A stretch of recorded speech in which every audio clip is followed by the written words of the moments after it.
Sidang pertama adalah sidang yang berkemenangan. Sidang pertama, sidang yang berkembang dengan cepat. Sidang pertama mengalahkan dunia ini.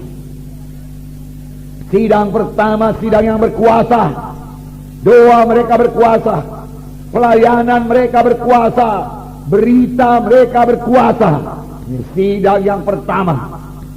Beritanya sama saja, berita-berita tentang Yesus. Maka sidang akhir zaman juga harus berkuasa, karena Tuhan yang kita sembah, Tuhan yang tidak berubah. Tapi jangan lupa, sidang yang pertama, sidang yang berdoa. Banyak berdoa. Sidang yang pertama tidak jemu-jemu berdoa. Sidang yang pertama tiap-tiap hari berdoa. Mereka menyangka diri mereka berdoa, mereka suka berdoa. Dan Tuhan menghendaki sidang pada akhir zaman lebih daripada sidang pertama. Bukan hanya sama seperti sidang pertama. Kalau sama seperti sidang pertama juga sudah cukup hebat, sudah cukup luar biasa. Tapi firman Tuhan Hagai pasal 2 berkata, kemuliaan rumah yang kemudian lebih besar daripada kemuliaan rumah yang semula. Kemuliaan rumah Tuhan yang kemudian, yaitu gereja Tuhan yang kemudian, gereja akhir zaman, lebih mulia daripada gereja yang mula-mula. Karena gereja akhir zaman inilah gereja yang akan diangkat oleh Tuhan. Cintalah yang akan diangkat oleh Tuhan pada akhir zaman ini. Amin, saudara. Tuhan Yesus akan datang segera. Dia bisa datang tiap-tiap saat. Jangan kompromi lagi. Tinggalkan semua dosa.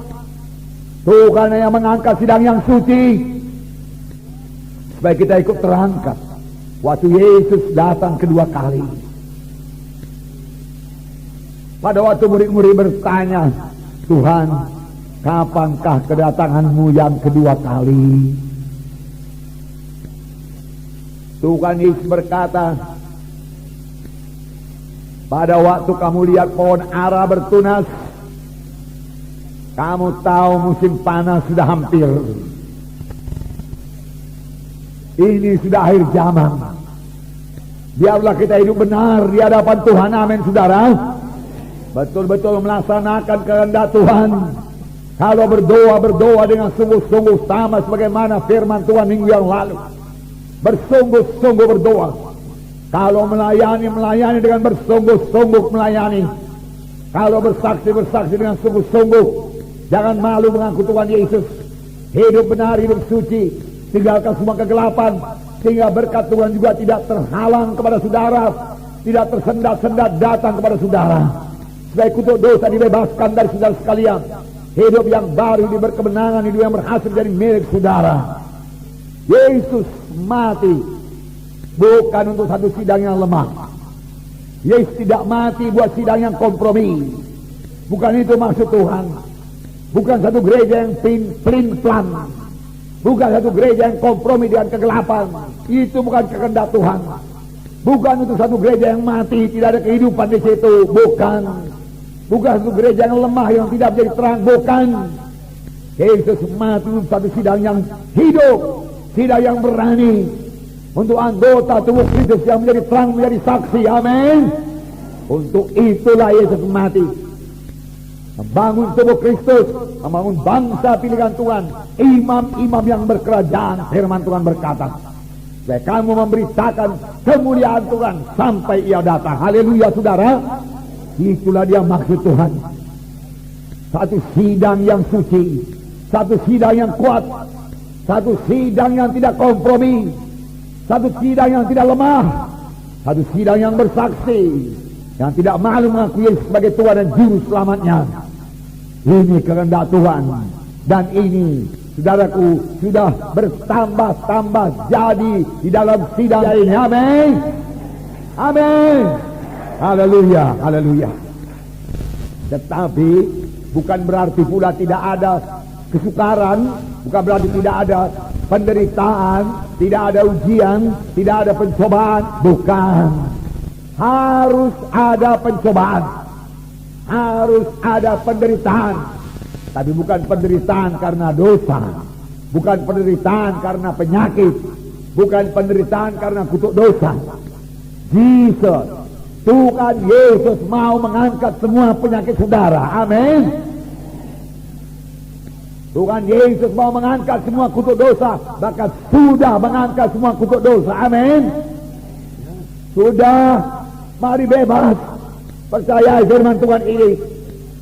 Bebas dari kutuk dosa. Supaya anak cucu saudara juga bebas daripada kutuk dosa. Itu yang menghambat kita maju.